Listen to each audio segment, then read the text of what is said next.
todas e quaisquer necessidades que venham a ocorrer. Entretanto, o maior volume de água doce que pode ser utilizado pelo homem encontra-se armazenado nos reservatórios subterrâneos. Abaixo da superfície, onde pisamos, está o solo, que é formado por partículas minerais sólidas. Entre as partículas existem espaços vazios, que são chamados de poros. E toda a camada de solo, comumente chamada de aluvião, é sustentada por imensas camadas rochosas existentes em maiores profundidades. A profundidade dessa camada é bastante variável, podendo estar a apenas alguns metros em alguns locais ou centenas de metros em outros. A água das chuvas, que infiltra através da superfície do solo, desce pelos poros, cujo processo é chamado de percolação. Enquanto percola, parte desta água fica retida nos poros, resultando na umidade do solo. A parte que não é retida desce até a camada rochosa ou até uma camada adensada de argila, ambas impermeáveis à passagem da água. Assim, ao atingir uma destas camadas, a água vem preenchendo os poros do solo de baixo para cima. Ela ocupará todos os poros, expulsando o ar dos mesmos até atingir um determinado nível. Isso faz com que passe a existir no solo uma linha imaginária abaixo da qual o solo encontra-se saturado, ou seja, com todos os poros preenchidos por água. Essa linha é chamada de linha freática. E o volume de água acumulado entre ela e a camada impermeável é denominado de reservatório freático ou lençol freático. A água do lençol freático é a principal responsável pela manutenção das nascentes.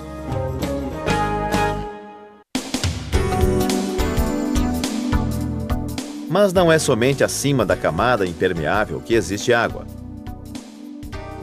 Abaixo dela, ou até mesmo no interior das rochas, estão localizados os maiores reservatórios subterrâneos, que são chamados de reservatórios artesianos ou lençóis artesianos.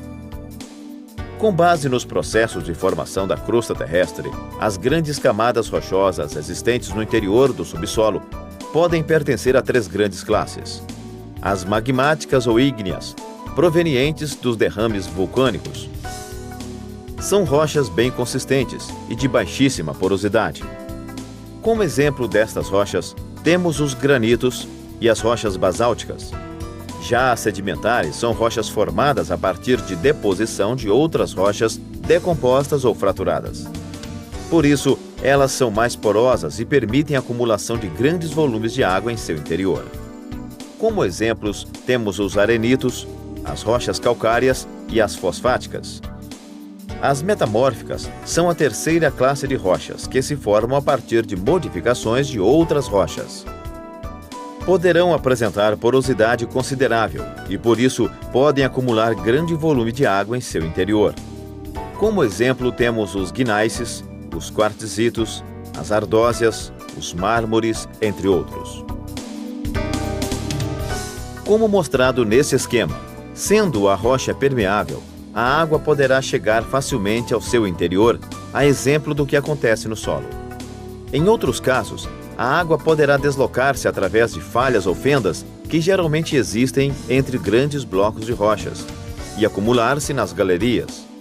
Estas são algumas maneiras que a água encontra para se acumular nas rochas, formando assim os reservatórios artesianos.